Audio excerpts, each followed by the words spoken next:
everybody. Welcome to Monday Night Therapy. I'm here with Minnie. Minnie is with us. And joining us is Scary Alvarez. He knows everything and everybody to deal with Wisconsin football, basketball. Well, not baseball. You don't have a baseball team. I always like too soon, Tom. Too soon. I was like jabbing people. You have a podcast on YouTube called it's called the Scary Alvarez podcast. No, I'm not sure how I came up with that genius of a name, but I've been doing it for about a year and a half, and it's sometimes it's just me and my cool glasses and beautiful chiseled face. Sometimes it's Wisconsin athletes or broadcasters, but we keep it pretty fun. It tends to be on the positive tip, as the kids say. But it's good to be. I follow your stuff, John. It's good to be with you. And as a former Cornhusker, I tried to screech that off my resume, but it keeps popping back up, so I'm just going to own it. It's good to be on with the Nebraska folk. Well, come on. You stole our entire shtick. You took it to Wisconsin. Let's start there. You took the whole run the ball, do the walk-on thing, took it to Wisconsin, made Wisconsin successful. And now what the hell? Luke Fickell comes in. He's going to do the air raid. They're not running the ball as much. They fired Phil Longo. Everything's a disarray.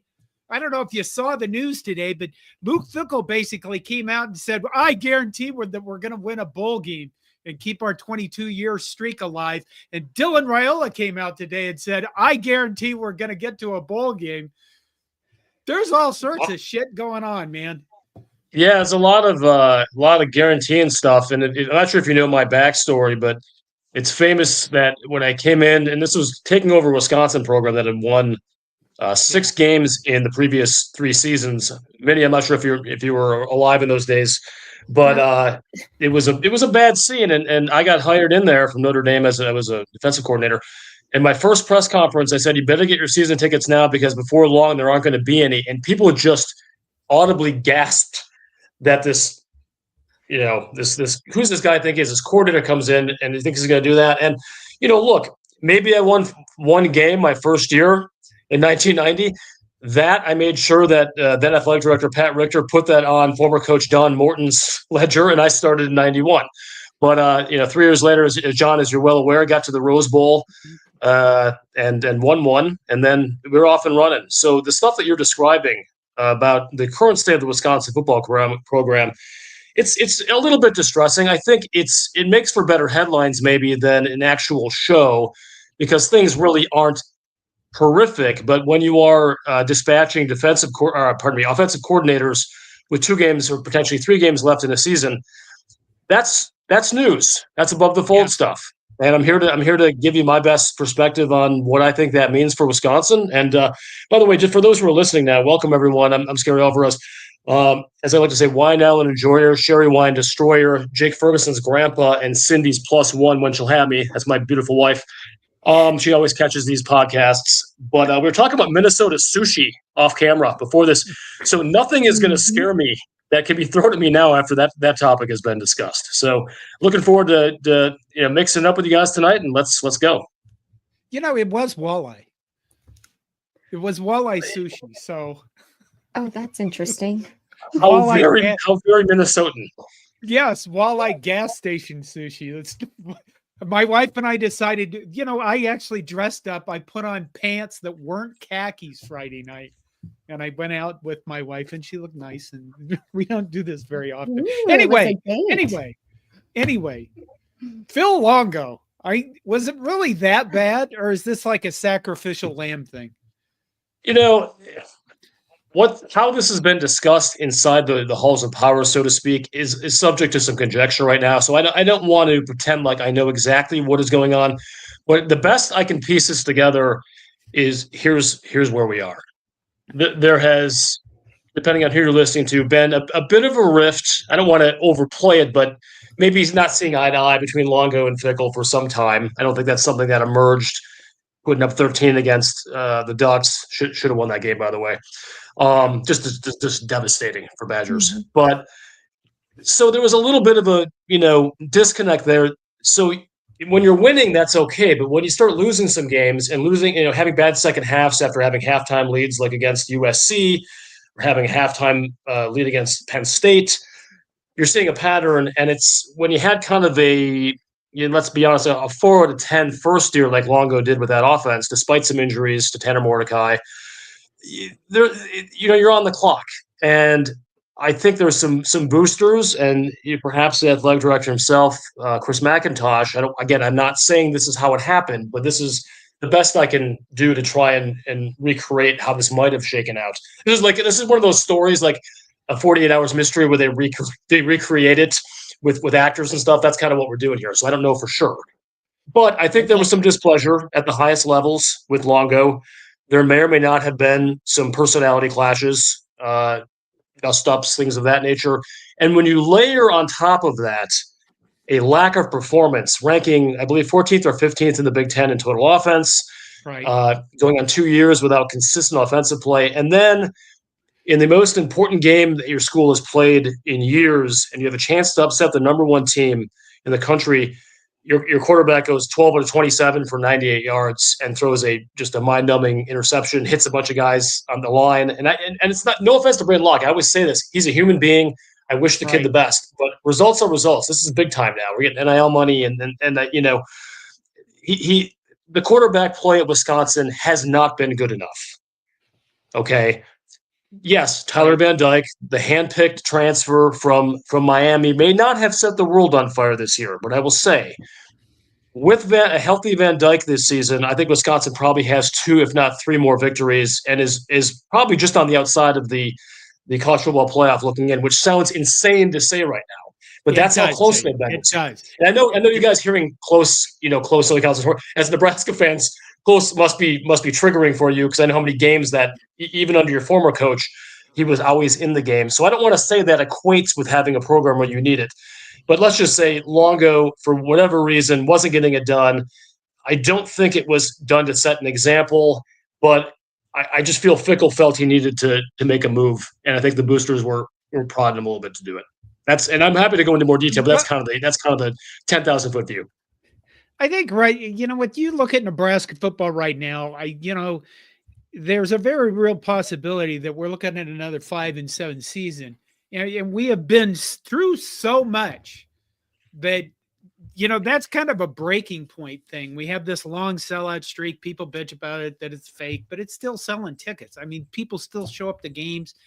I think when you get into that situation, there is nothing that makes you happy. It doesn't matter if there's, like Ty Robinson, I think is playing good football, but you wouldn't know it from the fans. We got some players that are doing a pretty decent job. Janiran, Bonner, Barney, he's doing a fabulous job. But you wouldn't, everything around the program is just shit. And if there's not, it's associated with shit. So I can imagine he just basically said, I'm angry. I'm tired of this. You pissed me off for the last time, Phil.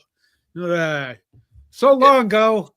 Long gone, as they're calling him. But yeah, I see all that, John. And again, not to equate Wisconsin with Nebraska. Obviously, the heights that Nebraska has hit as a program far outpace anything Wisconsin has done. But Wisconsin's standard that they have set the last 30 years, with a couple of exceptions for Nebraska, like in 94, 97, Wisconsin has been the superior program. Of course, as you know, winning, I believe, 11 consecutive games against the Cornhuskers. I'm not trying to rub it in.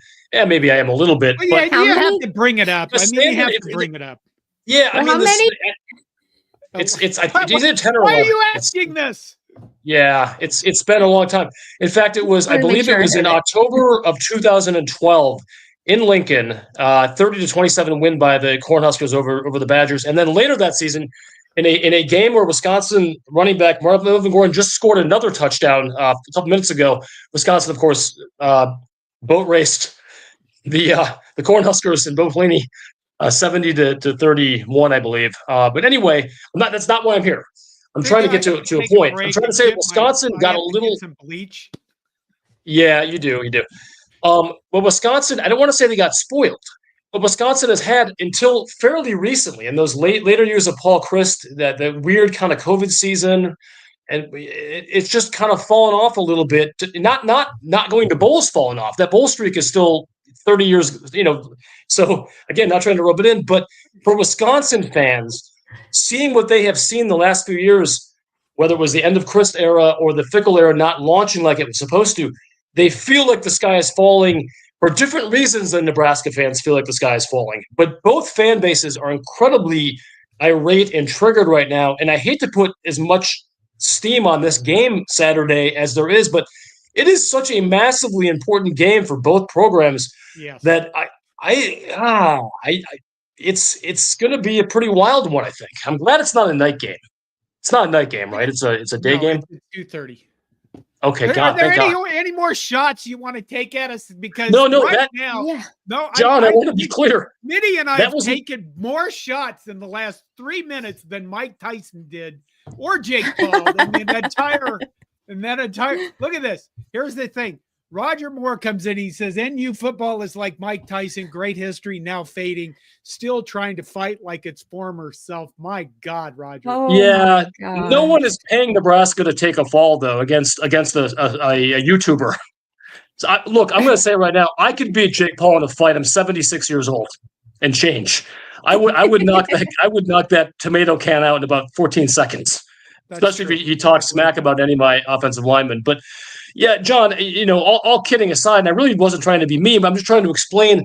I don't want to say Wisconsin's fan base is entitled. They're a great fan base. They're largely a very loyal fan base, but for reasons with a different route to get there, Wisconsin fans feel like, what the hell is going on? They thought they had their savior in Fickell, and Fickell still may have a story where he does really, really well at Wisconsin, but it's a hand-wringing fan base, and now going into this bowl eligibility bowl against Nebraska, we don't know if Braden Locke, who you saw against the Ducks, is going to start, who just got a coach fired. If it's going to be Mabry Matoyer, who is a true freshman quarterback who is slinging around in Texas high schools last year, we don't even know who's going to be calling the plays. So there is I'm not saying who I'd rather be this weekend if I was laying money on this, but I feel like Nebraska's situation is relatively stable right now. And, oh, no, you got a 5-star slinging the rock around there in Raiola, although his offensive line coach did play at Wisconsin. Not saying there's any intrigue there, but a home game, all things equal, I'd rather be Nebraska this Saturday. That's what I'm saying. We have to take this, and it's going to change the whole structure of the show here, just so you're aware. Linda Wilkins comes in shooting early on, and she says, okay, I'm John. I'm going to blow up the show with your co-host. Raiola has no business being a starting quarterback. He has gone from a high school stud to a college gilding. Oh, my gosh. Gilding? Is that where they remove the genitalia of a farm animal? Yes. I don't think all of the genitalia, because some of it you still need to function. But you get to look like a 3 for me at Chili's, like you get to pick major parts of it. It's that is horrible. If you want to make more sports, that's where everybody's at with our 5-star quarterback. Except no, Minnie. we were this close. We were this close to winning on Saturday. Just so you're aware, Minnie is like Dylan's second mother. Yes. Or stalker. Or oh wow, okay, that's an interesting dichotomy between being the mother and the stalker. That's like a Lifetime movie. That's exciting. Yes. You might call me Scary Raiola. Hey, Scary Raiola. Well, let me tell you something. Oh I'm looking at his numbers right now. His pedigree notwithstanding. I'm looking at his numbers. You don't need to do that just yet. No, let me finish though, Minnie. You don't know where I'm going with this. No, Wisconsin fans would send you a Nebraska, the biggest gift basket known to man, to insert Dylan Raiola into Wisconsin's starting quarterback position this Saturday. I mean, not just because he knows the plays for Nebraska, but like, an underachieving, incredible quarterback sounds really good right now. Oh, see that, guys? See? We are horrible. No, how good you got it. This is what I've referred to as broken family syndrome. When we only look at our own family and we see that it's all broken and we think every other family is fine. And really, when it comes to Nebraska and Wisconsin, they're both severely dysfunctional, broken family, football teams. So it is a very intriguing game in the fact that I don't know if the cream's going to rise to the top. All of us are resigned to the fact that we're going to lose by one score because that's what we do. And that presupposes Wisconsin is going to score. So that may be a bit of a leap of faith here. Yeah, and I'm looking at Raiola's results, and look, it hasn't been great. Certainly, the IU game was not a standout, but no, it's been a little bit of I'm not making excuses, but you got at IU, at Ohio State, a sort of underrated UCLA team, and then at SC, who's been underachieving, but it still is a very talented team. That's a pretty big gauntlet for a true freshman to play. And yes, it has not been his. I can tell you, if he did this at Wisconsin, there would be detractors. So I don't want to pretend like we'd be, we wouldn't want to gelding him or whatever this person wanted to do. That crazy person in your comments. Yikes! Went 0 to 100 real quick. But at Wisconsin, we would be criticizing. But also, I feel like we could sell the long game. And this is a true freshman, one of the best, if not the best, prep quarterbacks in the last cycle. Let's get some more weapons around him, get him a second year in the coach's system, and let's relax. We don't have anything. There's no one in the pipeline other than a true freshman who might end up being a very good player. Matoya might be a great player, but it feels like the cupboard is a little bit scary bare right now. So it's hard to feel too sorry for the Cornhuskers fan base. And Minnie, I'm with you. It's just we'll do a player to be named later. We'll send you some string cheese and some good beer. I don't know what you need, but send us Raiola, and you could send we like our O-line coach, but we could he can come in and do some recruiting. His uncle could do some recruiting. All right, let's see here. Okay, Fred Sacco, this is off topic a little bit, but we're going to diverge just to Fred here. Scary Alvarez, serious question. Did you guys set us up with Sean Eichhorst years ago as a mole to keep our program down, asking for a friend? You guys, y'all are broken down there. I cannot believe what I'm saying. I'm thinking the Wisconsin message boards and Locked On Badgers callers have kind of lost their way a little bit as far as where they are. But this is just and Fred, I'm not trying to attack you. I get it. It's frustrating, and this is a blue blood program that's been a bad times for a long time. I get it. Everything looks smaller than it should be and all that. But the reality is, I'm smart enough to have sent Eichhorst as a double agent. I didn't do it because, again, I'm a Nebraska alum, and I don't have any hate whatsoever for the Cornhuskers. I really don't. Despite what it looked like in that Big Ten championship game in 2012, I don't hate the Cornhuskers. I wasn't calling passes. We threw the ball 7 times that game, guys. I want to tell you. Oh my gosh. Okay. We are beat up, and I'll show you why we were beat up. This was put out in the last couple of days. Well, 2 days ago. The number of one-score losses that we've experienced over the last 52 of them over the last 15 seasons. Unbelievable. 34 of them over the last 7, 18 over the last 3. That is an unbelievable. This is why we believe we're cursed. The lesson is just get blown out. Well, sorry. And then there's some people that say, well, I'd rather be blown out. That way it didn't hurt as much. But that's bullshit, because when Indiana beat us 56-7, people started burning things. Yeah, okay. This is an incredible record, John. Looking at those graphics, I knew it was bad, especially under the previous coach. I didn't realize just how bad, although Wisconsin's probably personally responsible for like at least 6 or 7 of those. I feel like there's been a lot of really close games in the last 6-7 years, one-score games, crazy field goals, crazy comebacks. So not sorry for that. But to try and empathize, I do have some empathy for what the fan base is going through now. It's a lot for what at least the perception is nationwide and in other parts of the Big Ten is it is an incredibly loyal and kind of salt of the earth fan base who just love their team and stick with it. Those big crowds. You don't have kids filing in 3 minutes left in the first quarter like we do at Camp Randall. It's a wonderful, beautiful scene. And I guess I'm seeing the underbelly of what's going on here. Minnie, tell me what's up. This is so nice.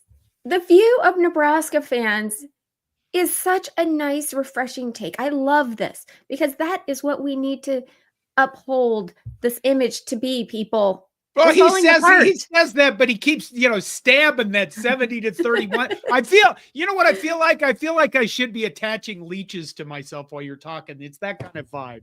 John, no one is blaming a fan for that. There wasn't a Nebraska fan who played in that 70-point game. It might have actually helped Nebraska, though. Oh my God. You guys could have gotten old Tyler Martinez out of there. And although Martinez did throw a late touchdown, so it got closer. I think 70-31 was the final. But Brett Bielema, Bielema, kind of like when he's at a Culver's or at a all-you-can-eat buffet, he keeps the gas pedal down.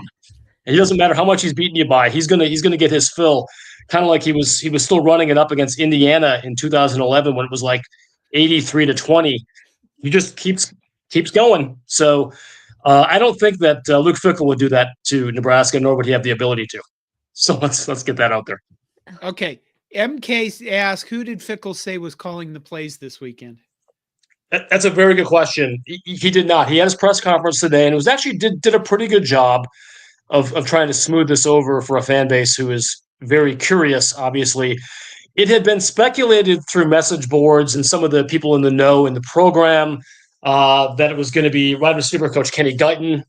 Some speculated to be tight end coach Nate Letton, some combination of both of them.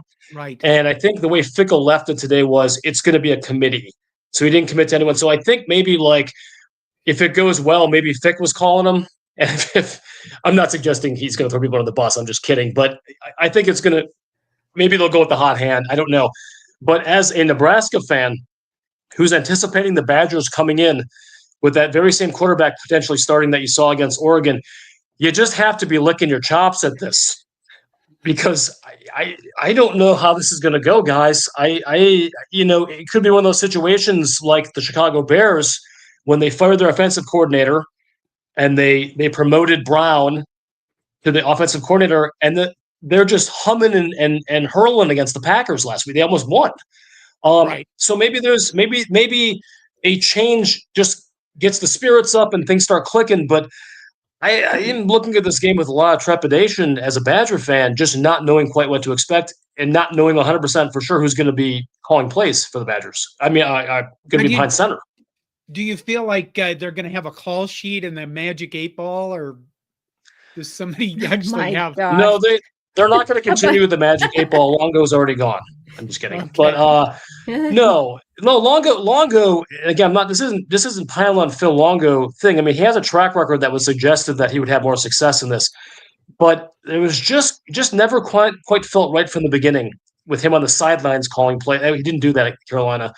It just he was always kind of the smartest guy in the room type, as is my impression of him, and it just maybe never gelled quite the way he wanted to. Again, he had some injury issues with quarterbacks, but I wish him all the best in the future. But it was doomed from the beginning. It was never going to work with him, and it's sad. And I'm looking for this weekend. You might see a little more hard nose, not three runs in a cloud of dust, and then punting on 4th and 9. Because once you know Wisconsin's running, you just stack the box, as we all know. But I do think there'll be a little more, whether it's just in this game or what based on Fickell's next hire at that position, it's going to be a little more traditional pro style, I think, offense. We'll definitely have some passing, but I don't know, guys. I'm not sure how that's gonna go this weekend, and your guess is as good as mine how that offense is going to look. Well, let's go back.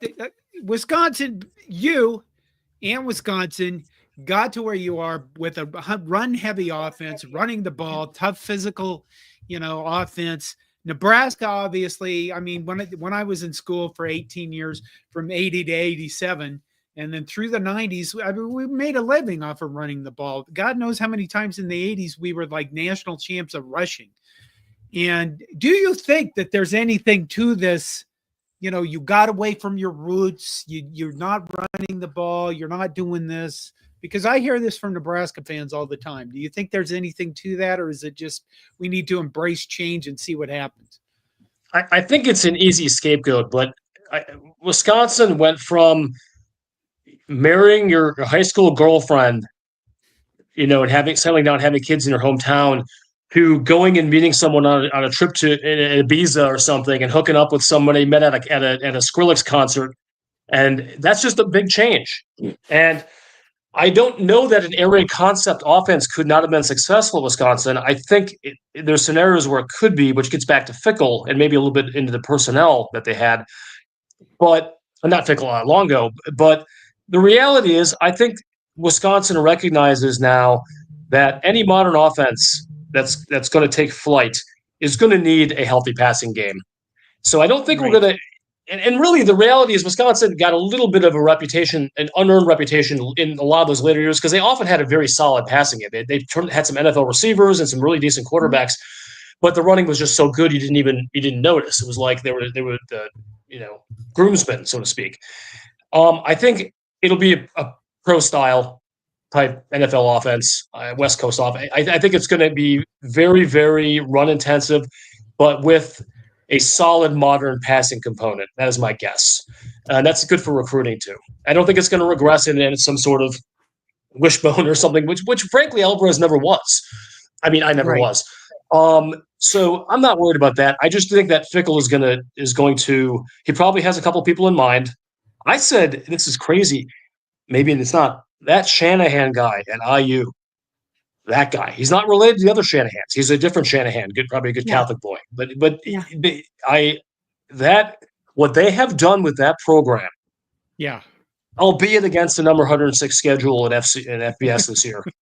But they look dominant as hell against every team they have played. Yeah. Weren't great against Michigan, but Michigan's got a great defense. But get a guy like that. It's nothing exotic.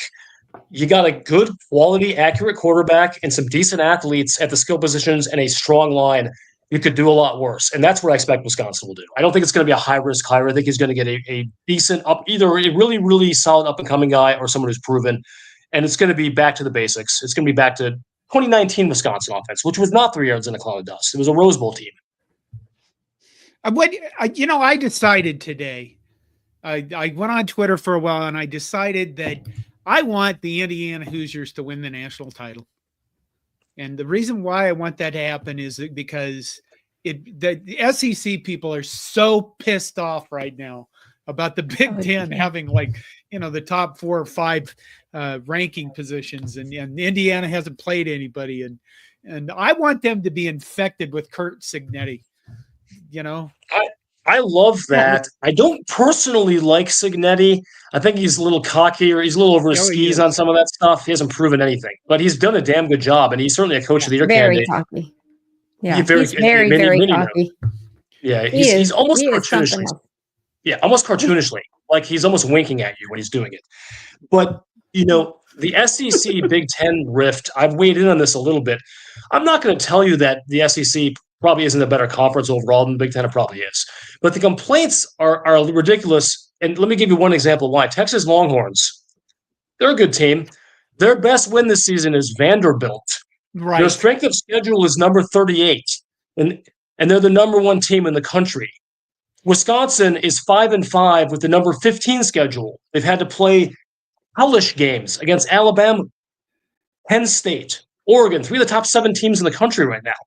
Right. And so and another thing, the Big Ten, as you know, plays an extra league game. Yes. Well, the SEC is out in November looking for the Sisters of the Poor FCS program to bludgeon behind the woodshed. It's a little overblown. That's all. I had to weigh in on this a little bit. But yes, the SEC over a course of 20 years has proven to be a superior conference to the Big Ten. But what I'm telling you is, don't complain about what's happened this year because all you can do is grade the teams based on who they played and what they've done. And the Big Ten teams deserve to be up there. They just do. I'm ready for Indiana in the college football playoff and Curt Cignetti being the cocky bastard that he is. I am. Okay. Go ahead. If you got anything else. Yeah, Cignetti, I was going to say, maybe I'm sorry. Go ahead, Manny. No, you. Oh, I like you. I was just going to say, I don't want to confuse me rooting for an underdog like Indiana with liking Cignetti, though. I don't like the guy. And I do think once he gets a normal Big Ten schedule, he's going to come back to earth. But it is pretty clear he's building something special there that they didn't have before. It's the best thing to come out of Bloomington since Mellencamp. I mean, it's just is that what he's going by now, or is it John Cougar? I don't know how he's calling him good, but he's doing good. Is he calling him John Cougar Cignetti? Is that it? Oh God, I don't know. You know what? You just came up with that, John. It's kind of funny. Let's do that. That actually is. James Boardman says, plot twist: the Wisconsin whiskey offensive coordinator is Sarkis Matterfield, some dude in Groucho Marx glasses. Do you know who Sarkis Matterfield might be? Yeah, I read through that complex World War I era coding. Well, hey, sorry guys, I don't have to tell you. Is what it is. Good luck with that. Charles Hullett says, go ahead, Minnie. I just wanted to ask a question. Like, I'm dying to know, how did it feel to almost beat Oregon? Like, you guys should have beat them. Should have won the game. We should have won the game, that's a very good question, Minnie. I was hoping someone would ask me. Look, the better team won that game, and I don't think a Wisconsin fan who's being serious would not say that. The Oregon Ducks are a fantastic team, incredibly well coached at every level.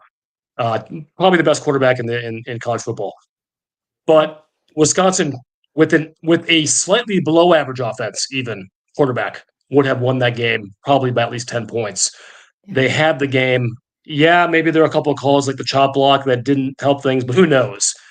But Oregon, at the end of the day, they took care of business. That's what number one teams do. They find a way to win. They found a way to win. It was incredibly painful, and it made me think about that losing by a lot, like y'all did with Indiana, and having the fans complain about it. So if Oregon comes into Madison on this night with 50 recruits, national television, great atmosphere, and lays the woodshed on Wisconsin and wins 42-7, that was not going to be a happier fan base. So I think the fans it was more heartbreaking to lose this way. The fans were actually very impressed with how the team came out. The defense and Mike Tressell's defense, by far their best performance of the season. No one has come even close to slowing Oregon down like that. That was the 13 fewer points than they had scored in any other game this season. A team was averaging 34. So it was just,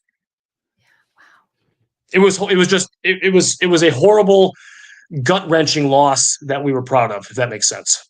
Yeah. Do you think it sets the team's mentality to be more ready for Nebraska, or like a letdown hangover?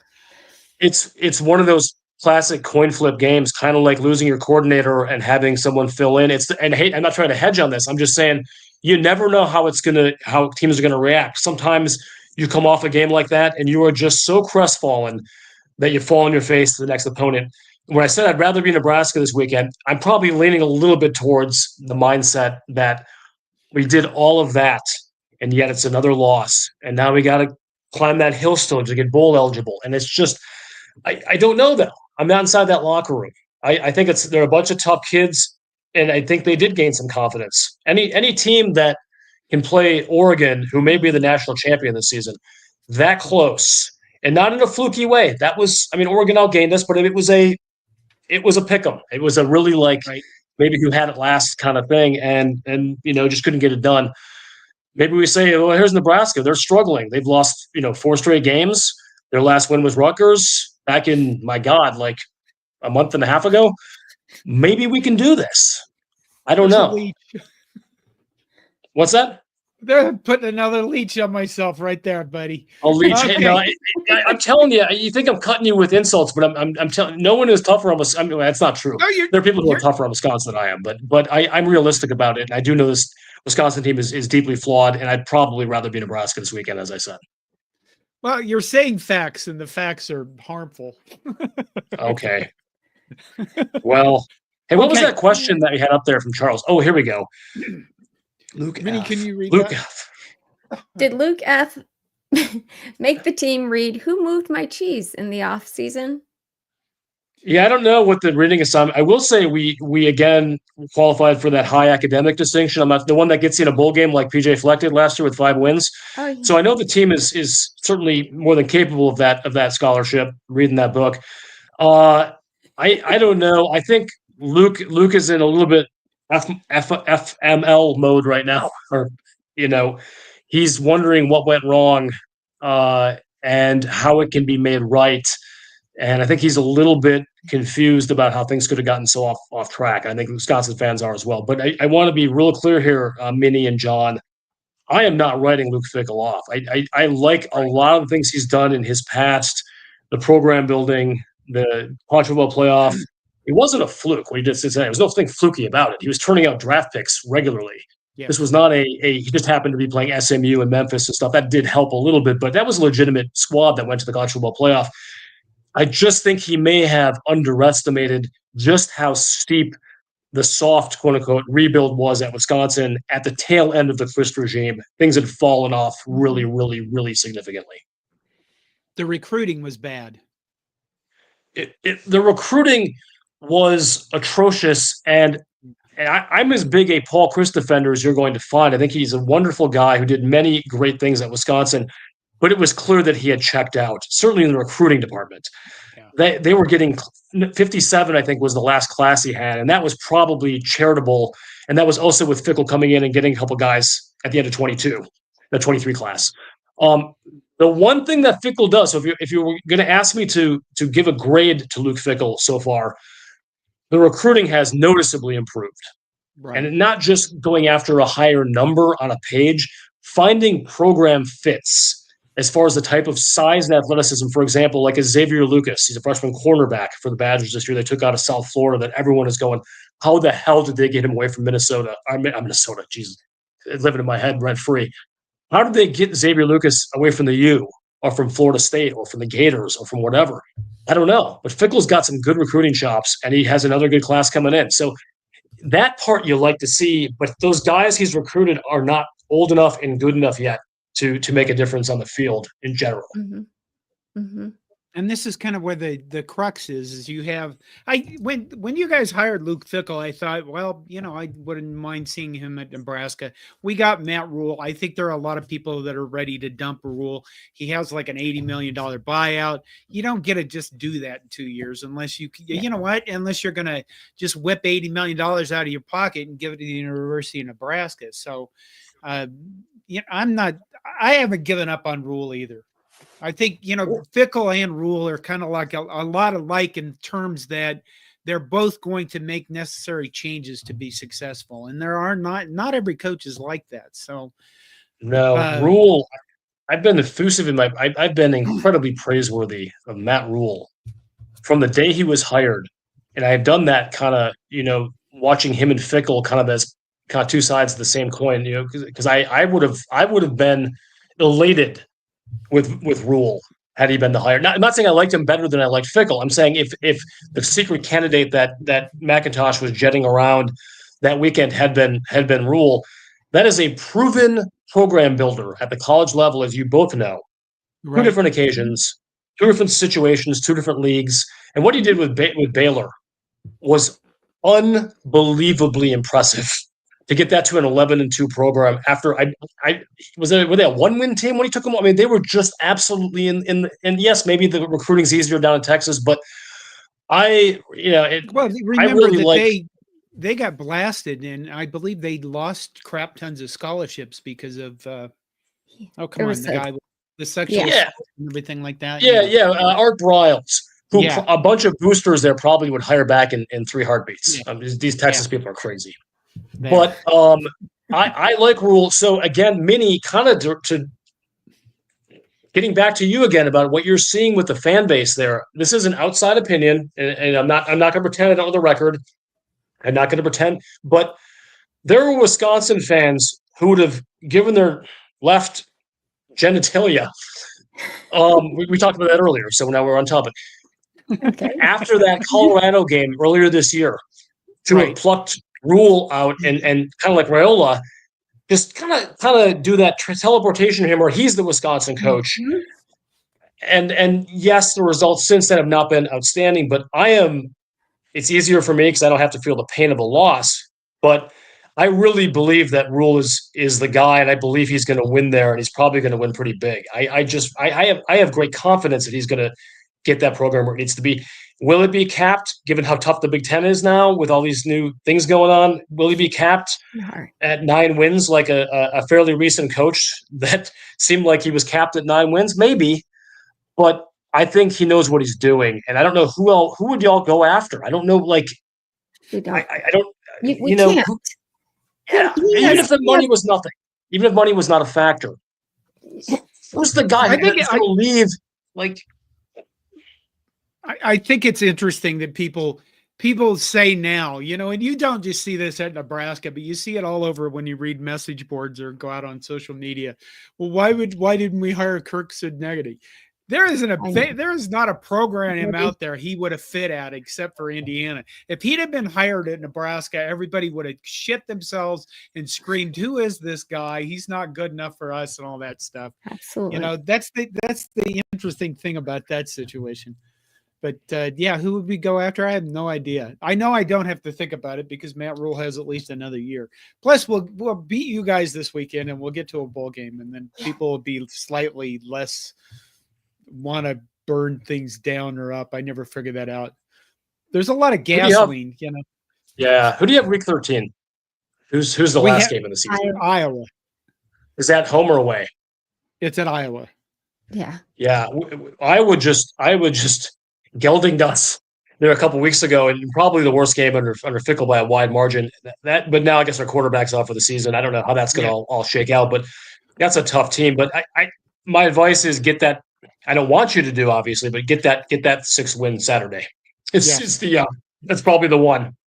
We need to. Well, Brendan Sullivan is out for the season for Iowa, which means they're going to go back to Cade McNamara, who was on the kind of at the top of the world, 2 years ago at Michigan, and now he's barely functional. It seems like. I know. Yeah, it's tough. I think Iowa's going to be fine, though. I mean, I think whenever you have Parker in there, your defense is going to put you in a position to win. And then just getting you kind of like Wisconsin with a quarterback, just getting an average offensive coordinator, an average of it. That Iowa's a 10-win team. That's the way it's going to be there. That's just like, for some reason, I always thank my lucky stars when I see the picks that Ferentz makes. I wanted to go fund me to keep Ferentz as the OC there. That was just a tragedy that he left. But yeah, Iowa just does it right. I don't know what to say. By the way, before we talk about Luke Fickell and the future and stuff, and I do think, the future is going to be, obviously it's unwritten, but imagine you're Luke Fickell, and obviously how this year finishes, there's a wide range of outcomes. Like getting a bowl team who wins a bowl game, that's a pretty good season. We can handle it given the schedule. Here's next season after week 2. And these games are not sequential. I'm just going to do the ats together. At Alabama, at Indiana, at Michigan, at Oregon, at Minnesota, home Ohio State, home Washington, home Iowa, home Illinois, home Maryland. Holy shit! Who did Chris McIntosh? No, it's what did you do? Wife or something? What did you do to the Big Ten? That's what the question is. Buddy, when I was AD, we were getting crossover games with Rutgers and Maryland and playing for Big Ten championships. I don't know what to tell you. Those are the good old days. But yeah, so when you're looking at an offensive coordinator, you have to be realistic, and you got to think of someone who's going to come in and look at that gauntlet and not be scared like 3 of us would be, seeing that it's just going to be hellish. But that's the new Big Ten, so we'll see how it goes. It is. I think. Go ahead. Who do you have after us? We have the PJ Flex down in Madison. Oh.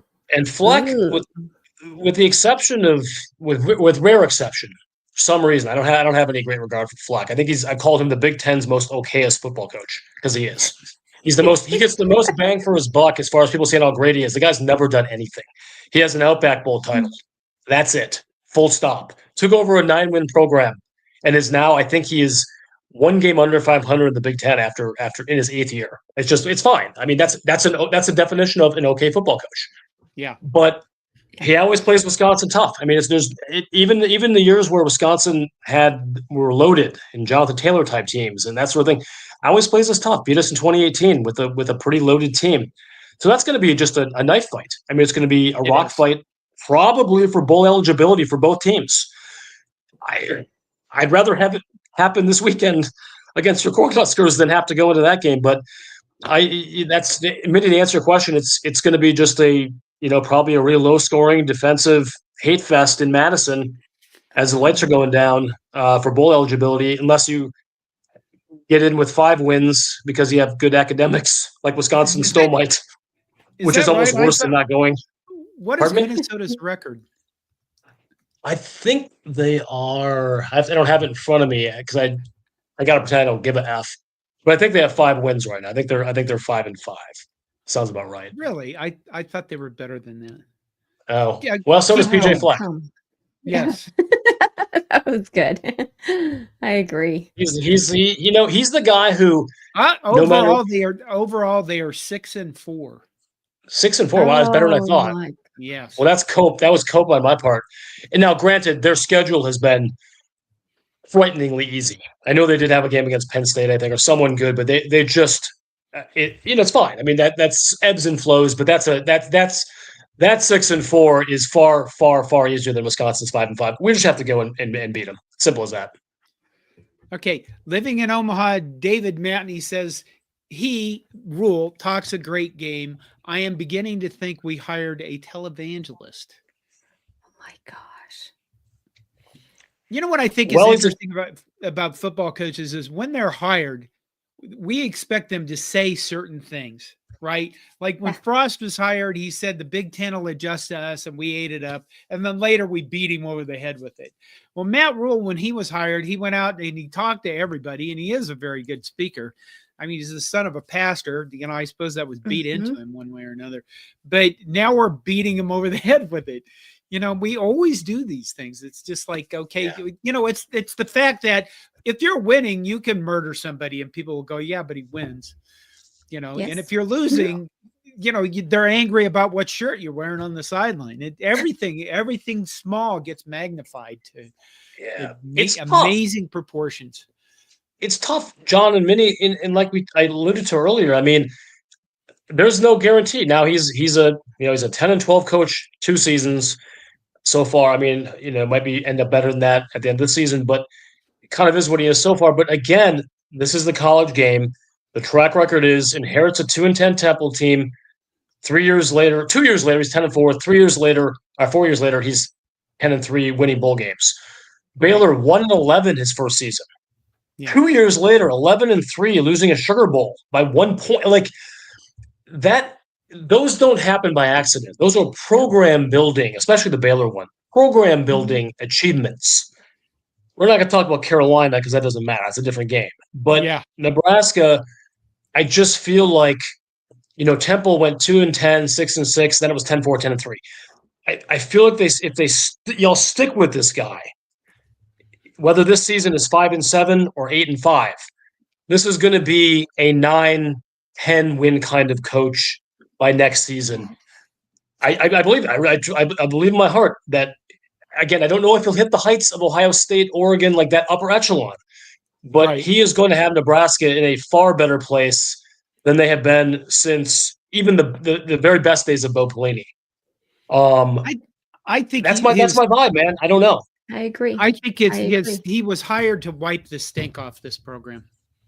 Because this program, when Scott Frost left, had stink all over it. It still does to a certain. Well, it still does until we get to a bowl game, at least. All right. Marianne Roberts says, I still have faith in Rhule. Well, that's good. Yes. Marianne. Greg says, the math ain't mathin'. 116 viewers on YouTube and 22 likes. Greg would like you all to hit the like button on this video so it does better in the YouTube algorithm. 116 viewers. No way. Yeah. That's missing a couple zeros at the end. Get Scary Alvarez on, guys. People are checking out on Nebraska football. I think this is the thing. Oh I am going to the game. I'm still trying to find 3 more tickets, but I went out and looked at tickets on StubHub. There's some tickets available for like $32 a piece and stuff, and that's not common. Let's be honest though. Hypothetically, you're going to take this as another cut, but I'm just wondering, as someone who graduated from Lincoln, from Nebraska, what else is there to do exactly on Saturday during a Nebraska game? Like, is there some other big Cirque du Soleil in town or something? I mean, that is the draw. That's the big tent. There's no way you'd rather be in Nebraska than you know, watching a Cornhusker game. That seems like common sense to me. What are they doing? Crypto quotes? I can tell you what you do whenever, in 2:30 on Saturday, grand larceny, theft, burglary, those Oh kinds of my things. gosh. Because nobody's Oh home. my goodness. What? That's not true. I've looked at that- the Lincoln police reports. They are not anything like that. If I was there, that's what I would be doing. Okay. And I needed, like, I don't know, new shoes. How many people Oh in my Lincoln gosh, lock John. their This is doors? great. Come on, man. I love this. Well, hey, now Yeah. I know what to happen if my current gig doesn't work. I can come and make some coin pilfering Lincoln, Nebraska. That's good stuff. Yeah, exactly. All right, Joe Lalikis says, I agree Rhule will get the team to a big W, and it starts this upcoming weekend. So there you go. There's some positivity. Yeah. Let's see. Oh, Dixon Cider Box. I think that's like a beer name. Hey, I think he got you, buddy. I think that's kind of like Dick Fitzwell. I think it's one of those fun names that kids like to use to have some fun with the host. I think he got you. Oh. Okay. It might have been Rhule. Okay. God. You know what that is? That's Scott Frost right there. It's Scott Frost. That's Scott Frost. He has time on his hands. Good job, Dixon, you bastard. Okay. Hey, Scary, do you think the team would play better if the mascot were a lion instead of a badger? You're right. This guy seems like a guy that goes around to shows doing this. Hey, Dixon Cider Box. I think I'd spell better if I were you. So do you think because hats would play better? He said hat's scary. See, that's the joke. Dixon Cider Box. Yeah. Dickie Inya. We got all kinds of these. Good one. No. The Badger is a constitutionally required mascot for the Wisconsin football program. I'm sorry to hear that. I have a Badger story. Oh, great. Do you want to hear a Badger story? Yeah, I'd love to. Like, is it an actual Badger or like a football Badger? Okay, let's hear it. I'm always down for Badger lore. I was probably about 9 years old, and every Sunday after church, I would go out to this family's farm. And, I had this friend of mine, he was about my age, and we'd do mischief. I mean, we'd burn things down and get all sorts of trouble. We'd shoot out all the windows in the barn and get whipped again, that kind of shit. We'd steal cigarettes and smoke them, and then we'd have to smoke a pack in the closet, that kind of stuff. He had two older brothers that were just nightmares. They literally tried to kill us all the time. And we're driving down, a country road, western Nebraska, and they come to a stop. And of course, I have to be in the back of the pickup because that's how they tried to kill us most of the time. And there's a badger by the side of the road. And Melvin, the older brother, looks at me and he goes, "John, get out of the truck and go chase that badger to its hole." And I don't know anything. I've never seen a badger before. So I, of course, ran at the badger, and the badger looked at me and it started running away, because it's a terrified animal. And then it got about 5 feet from its hole and it turned around and it looked at me. And then I realized that this is not right. This is suddenly I'm the prey and it's the freaking predator. And all I can hear is these guys laughing their asses off in the truck as I had to run all the way back to this thing and, dive into the bed of the pickup to get away from this damn badger. They are mean ass little animals. No, that sounds familiar. It's almost like that badger spotted you a 17-3 lead, like in 2014, and then it became Melvin Gordon. Was that the 409-yard game? Yeah, it was 408, sadly, and he didn't play in the fourth quarter. Right. Mercifully, thank God. And then the next week, this goofball from Oklahoma breaks the record. Right. It was like, come on, man, that ain't right. And he played the whole game. So, but Melvin Gordon holds the three-quarter NCAA rushing record. I was at that game, and we were telling Wisconsin fans around him that they should have kept him into the third quarter, in the fourth quarter. I mean, you're kicking our ass. You might as well just kick it into the ground. And what was upsetting about that game is I tried to get Wisconsin fans to abuse me, and the sons of bitches wouldn't. All they did was have pity on me, and I was like, "Fuck you guys! You can't. I don't want pity. I want abuse. I already feel bad. Give me abuse." Yeah, I'm happy to carry that torch for them. Yeah, they were probably just drunk and happy, man. I mean, that's Wisconsin.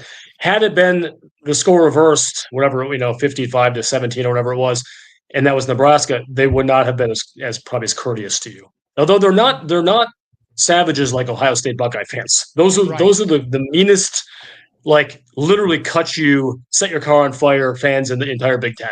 Those are some frightening people. Okay, Risky Chance Sports. I said not a name that seems. Anyway, just tuning in. Ooh, Risky Chance. Ooh, on a night like this. Yeah, not sure if we talked about this yet. Thoughts on Dylan's promise this weekend and the ramifications if he doesn't follow through? That's a pretty good point. For those that didn't know this, today Dylan Raiola basically guaranteed a bowl win, or a bowl eligible win against Wisconsin. We're going to get our win. And what if the ramifications if he doesn't follow through? Well, I think the ramifications is we're going to come down harder on an 18, 19-year-old kid that's a freshman starting quarterback. He's 19. I can't listen. He bothers me. I think he's in his own head a lot.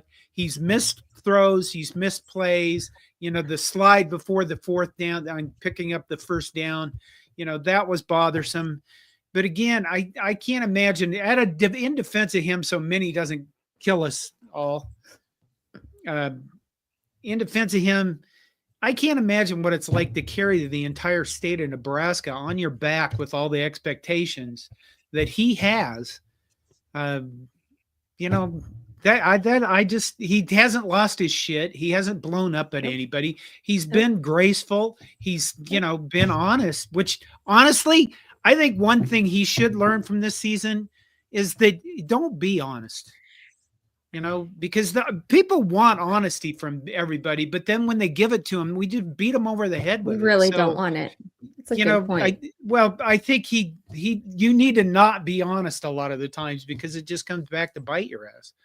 Rhule has said, I want to be honest. I want to be transparent. Well, stop. Use coach speak. Because right now we're just beating you to death with it. And I just, that's my bet on Dylan Raiola. And the ramification, we're just going to beat him to death. And at the end of the season, here's the thing. There are probably a lot of people right now that are going to look at this and say, well, Dylan Raiola can leave and I don't care. The kid has talent coming out his ass. Mm-hmm. We've already heard from Scary that, they take him in a heartbeat. So I don't, we shouldn't bury people so quickly. He is young. He'll learn. He'll get better. He's going to.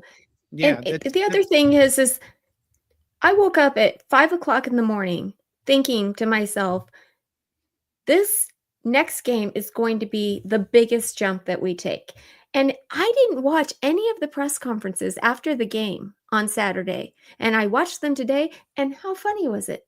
Dylan Raiola said the exact same thing after the game. Because I thought of it like this. I used to do ballroom dancing. And in ballroom dancing, there's tempo, right? Right. You have like the waltz. That's a 1, 2, 3, 1, 2, 3. Then you have like a really fast dance, like a polka. It's 1 and 2 and 2 and 3. Like it's really, really fast. Okay. That we were doing the waltz before. We've graduated to it like a triple beat. So now we're doing the polka, and it takes a minute to get it going. From one game to the next, you're going to see a huge improvement. And you think that this is because of Dana Holgerson? Uh-huh. Yes. Okay. Absolutely. All right. Yeah, I wasn't overjoyed to see Dana taking over right before the Badger game. I remember some of his offenses in West Virginia, down in Houston.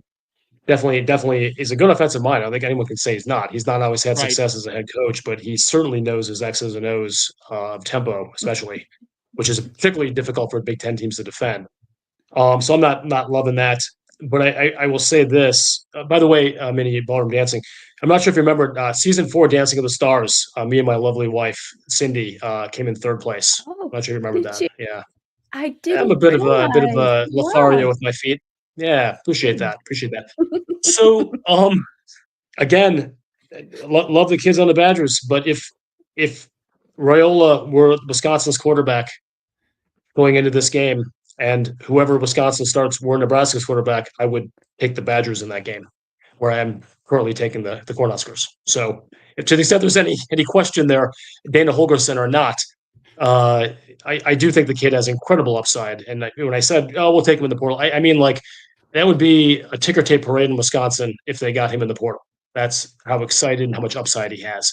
The stuff with attitude and things like that, those are things that coaches can deal with. I don't know anything about the kid. He could be a great kid. But again, he does have an uncle who played center for Wisconsin. Just throwing that out there. On the Nebraska staff right now. Well, my best dancing was in the punk rock era when I just wait for guys to turn their backs on me and I'd knock them down and then run away.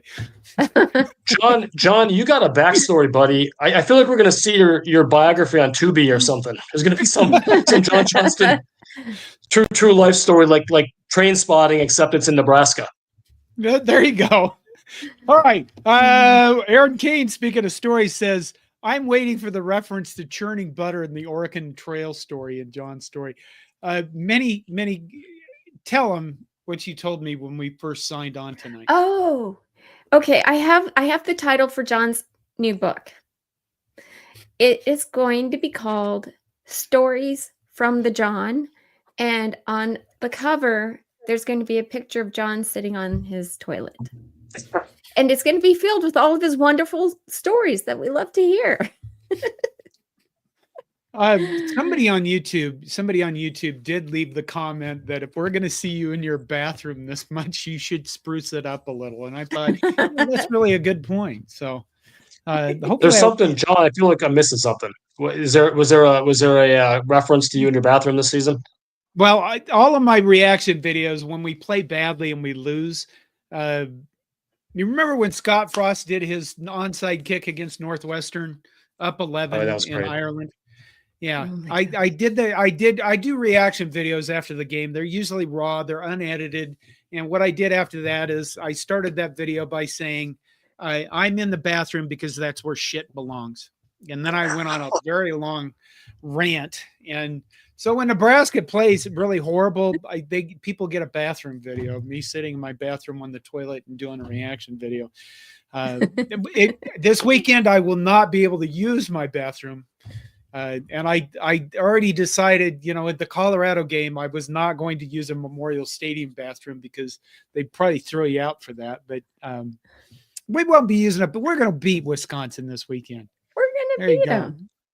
Yeah, Alvarez wants us to. No, I don't. I don't want you to beat Wisconsin. That prognostication is not where my heart is.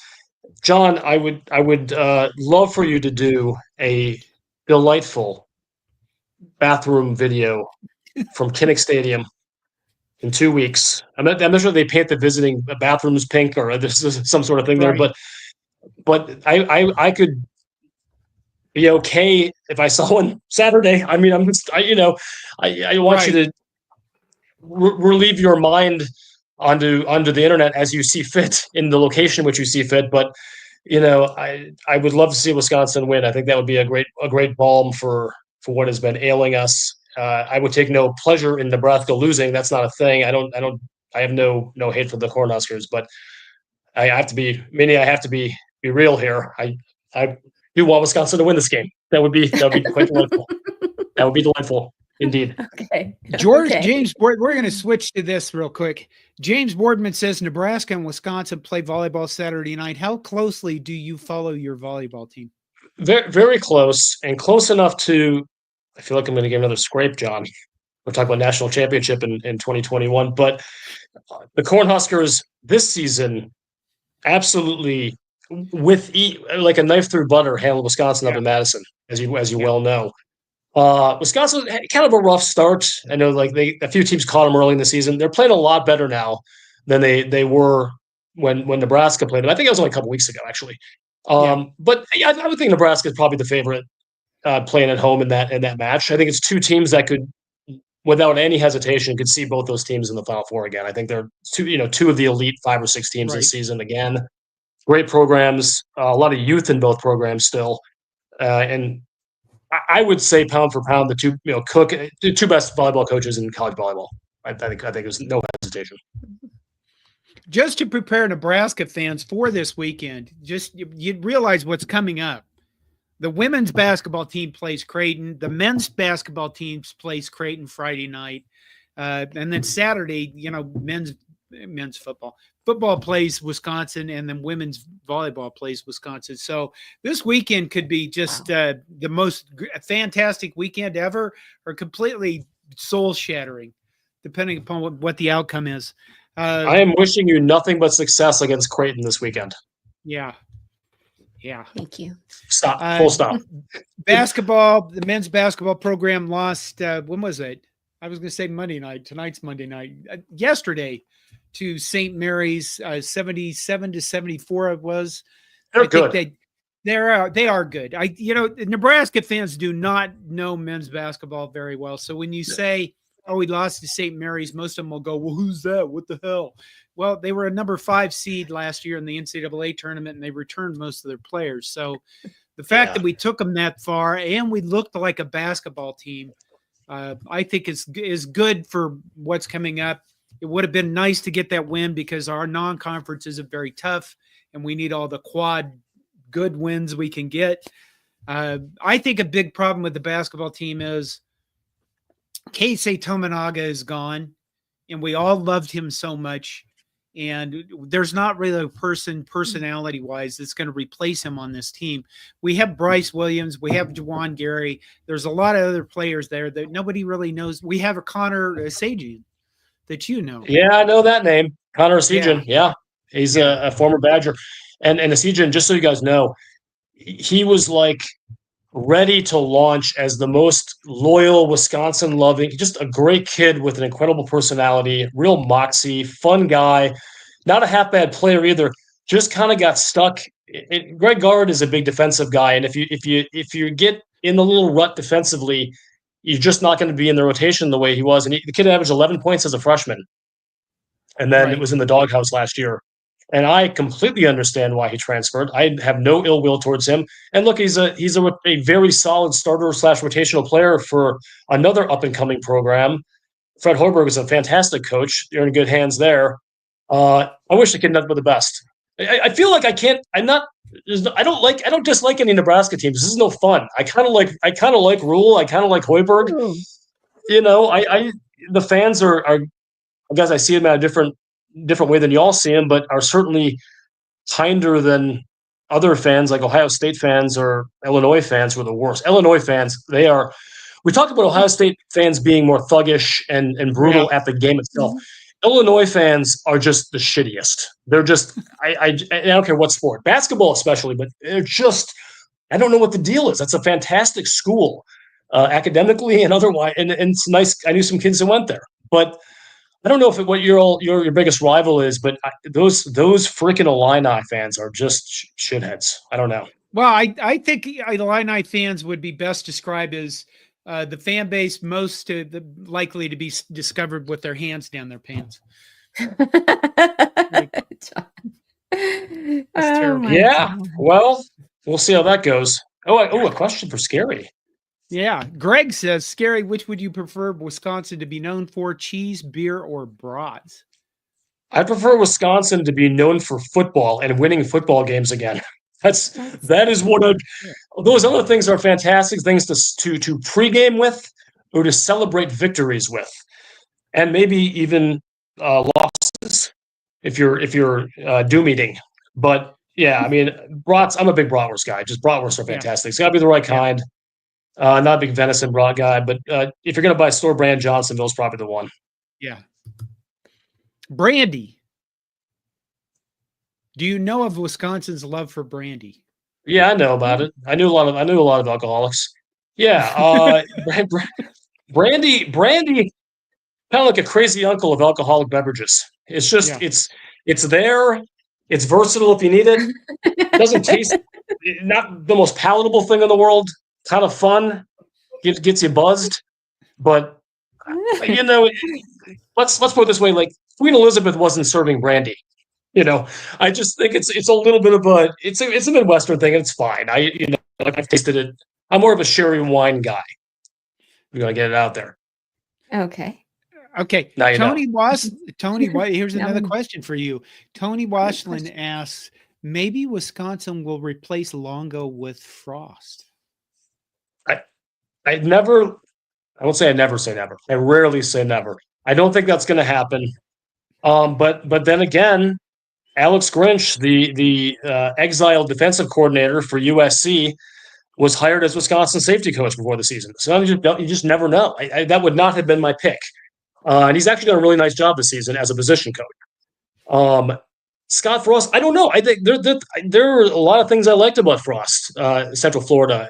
I thought I was a little surprised by how things went at Nebraska, to be honest with you. But no, I don't think he's going to be a Badger coach. That's my guess.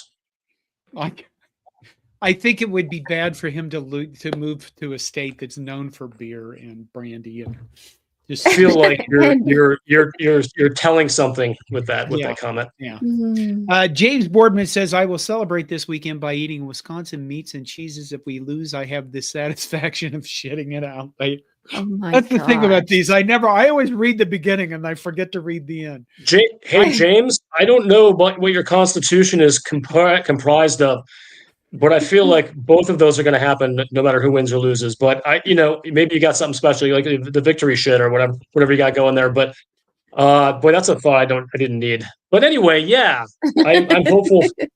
I'm hopeful that while we're talking about people sitting on the toilet, reminiscing after games, maybe our friend Boardman can get with the program there too.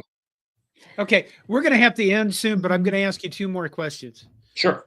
What do you do well on offense? Oh, good question. You honestly, when we focus on it, when we've been good, it's been running the ball. It's been getting behind the horses and running. And as the season has gone on, even including the Oregon game, we what's that 100-yard rusher against probably the best front seven we've seen this season. We can still do it. It just works a lot better when they're not stacking, as I suspect Nebraska might be, depending on who's starting for quarterback. Eight-man fronts in front of you. It's going to be a little trickier. You need to keep them honest with the pass. But, I think Wisconsin has – I don't think we've totally lost that. I think we can get back to that pretty quickly, that power run game. That's what I love. And then the other side of that is, what do you do well on defense? I really like the secondary of this team. So you're talking about Holgerson. I know he has, he can get the quarterback run into. I know he's got a lot of different tricks in his bag, but especially against Dylan Gabriel last weekend. Not that he didn't have some success, but Wisconsin did a really fantastic job neutralizing that passing game, I thought, for most of the night. And they have a very senior-laden secondary with some real tough guys. I know there's a couple injuries right now that I don't want to tip our hand here, but there were some concerns that we're feeling a little better about as we get towards game time. But yeah, I think the secondary is what we do well. The soft spot has been the front seven. And part of that is sometimes when this kind of crazy Cincinnati defense that Tressel has, when you're playing two defensive linemen, sometimes that's very not Wisconsin. That's a real strange, like anti-Aranda, anti-Wilcox kind of thing, anti-Jimmy Leonard. But it all came together really nicely last Saturday. So I don't know if the switch flipped. Personnel-wise, we still don't have the horses. But if the scheme is working, they're invested, and they're listening to the coaches and executing the way they're supposed to, it could be a pretty effective defense. But the secondary, to answer your question, the secondary has generally been solid this season. Do you want to make a prediction? I can do it. I mean, look, with the predictions I make are always with the caveat that as much as I know about things, I'm not great at predicting games. I've never been great at it. I like doing it, have my team do it. I would expect a touchdown win for Nebraska if I was forced to guess.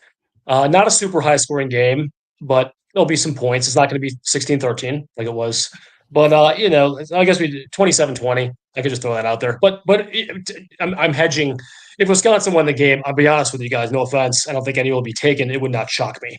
I mean, that's Nebraska's been up and down enough where there are scenarios, especially for a team that has, even when the other team has had, I think, better teams occasionally, has found a way to beat Nebraska over the years. Yes. Not that 2016 makes it, or 2018 makes a damn bit of difference in 2024, but it's just kind of a mental thing. But who knows?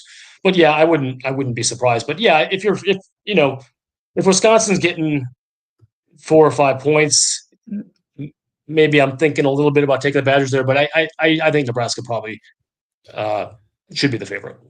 See, I'd go with a score like 17-13. I would say. Yeah, I don't. Maybe Dana Holgerson's offense will kick in a little bit more. Maybe we'll see more, buy it, not necessarily buy him, but more understanding of what he's trying to do, and maybe he understands his players a little bit better because he's only gotten to know them in the last 2 weeks. So I don't know. Maybe there will be more scoring. We'll see what happens. I guess I'll be there. That's my plan. And I was at the Colorado game and we won that. So. By the way, I've been cheating on you guys a little bit as I'm doing this. Not that we have any great deep relationship, but I've been peeking at the Wisconsin basketball game all night, as they squeaked out a win over Texas Rio Grande Valley. But that is a team that Nebraska fans know is a pretty solid team, and Creighton fans as well. They were within, I think, 6 of Creighton with 3 minutes left in the game they played up in Creighton, and I know Nebraska ended up handling them by more than Wisconsin did tonight, but that one scared the hell out of me, and they were just having their way with Wisconsin. These are a bunch of kids who didn't quite get into Texas. They didn't get the looks from the Longhorns or the Aggies or the TCU Horned Frogs, but this is a really athletic, very well coached group of kids, and I am breathing a deep sigh of relief that the now 19th ranked Wisconsin Badgers didn't shit the bed at home and lose to Texas Rio Grande Valley. No, you guys just knocked off. Was it Arizona? Yeah, beat Zona and pretty handily. I mean, I know they tied in the second half, but Wisconsin won that game. I mean, they deserved to win. They were just a better team.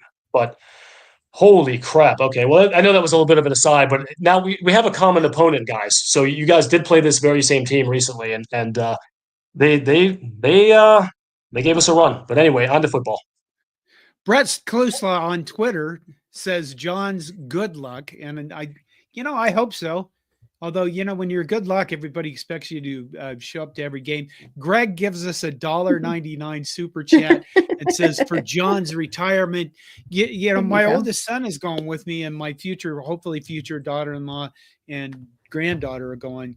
And, I always give my kids shit if they don't mind themselves. They're not going to get the $10 I have set aside for their retirement. So everything's helpful, man. Thanks a lot. Yeah. Okay. Did you want to give a prediction, John, since you're going to the game? Didn't I do that? 17-13? No. Oh, yes, you did. Sorry, I didn't write it down. I'll just say that. So you say 17-13 Cornhuskers? Yeah. I think it's at home. We're a statistical outlier with all the one-score losses. Matt Rhule hasn't won a game in November yet. What are we, 0-9 in games where we need one more win to get a bowl game, something like that? I mean, all of the stats like that are atrocious. And at some point you have to get over those things and go win a game. Yeah. And since I'm going to be there, it'll be this weekend. There you go. Good one. Okay. One more. What do you got? One more. Minnie usually does her predictions because she does the Thursday night show with Greg. Oh, I'm sorry. I didn't know that. Okay. That's all right. We do a lot of stuff over here. We do. We're busy. You know why? Because even though none of us live in Lincoln, we still have nothing else to do. We're still obsessed. Yeah. It's a thing. I mean, it's a thing. Y'all are very loyal fans, and I'm really impressed with your fan base, Jenna. We already went over this. I know there's some outliers that want to jump ship. These are just human beings who see something that's not going well for them, and they're maybe manifesting parts of their own life into their projecting a little bit. That happens. That's a human instinct. But Whiskey Boosters insisting on a run like Nebraska's. Yeah, I think he's basically saying, do they want you to run the ball? Is it a run? Yeah, I think they're going to. Yeah, we talked about this a little bit. I hinted at this earlier. I mean, I don't know for sure, but I think it's going to be more of a pro set, very much like an NFL offense, like a Packers kind of offense, where there's going to be you really lean on the running game most weeks to win, but you have some explosion in your passing game. It seems like a big ask for a Wisconsin offense, but I don't think it's going to turn into a 3 hours in a cloud dust, and I think the air raid has now been dead and buried in Madison for the foreseeable future. Roger Dodgers says, I think the red and white team will win. And that guy, I guess we're going to end on that.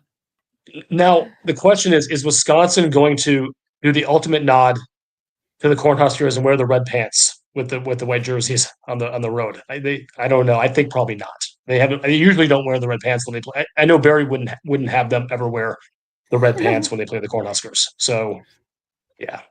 You guys, are you going to be doing all white then? Yeah, all white is our normal.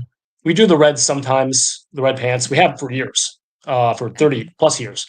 But I do think that might have been something that I/Alvarez carried over from Nebraska. Like, it's a cool tradition. It looks really cool. Like, I love Nebraska's uniforms. I just think there's some of the clean N. I just think that's such a great look. And I think Wisconsin's emulated that a little bit, even though the colors were, long since existing. Yeah. Well, okay, one more. Anonymous says, quit bringing up the fact that I'm a bitter loser and my life is complete shit. I was coping with those facts pretty well until you mentioned it. See what you're doing to people. I'm just surprised Scott Frost has 2 different aliases on the show. That is amazing. Is it too soon? Again, I'm sorry. That's an easy one. I'm okay. Guys, it has been an absolute pleasure. Thank you for having me on. And again, if Wisconsin wins the game, I'd be happy to hop on with you again next week. So we'll see how that goes. All right. You need to, number one, you need to change your podcast to the Scary Alvarez experience. Yeah. And number 2, anytime you want me on, let me know. Appreciate it. You can hop on mine. We talked a little bit about it, and whether it's next week after this game or us both teams wallowing over which minor bowl game we're going to be playing in, named after like Party City or something, or like an adult gentleman's club, whatever they're dipping down into, something in South, like maybe something in like I don't know, Tampa, like Gasparilla or something. Who knows? We have time to workshop this, John. We'll talk to you soon. And Minnie, great to make your acquaintance. Great to meet All you. right. Since I don't have an outro for this show, it's just good night and thank you for joining us, Scary. Scary Alvarez out. Good night, Minnie. Good night, John.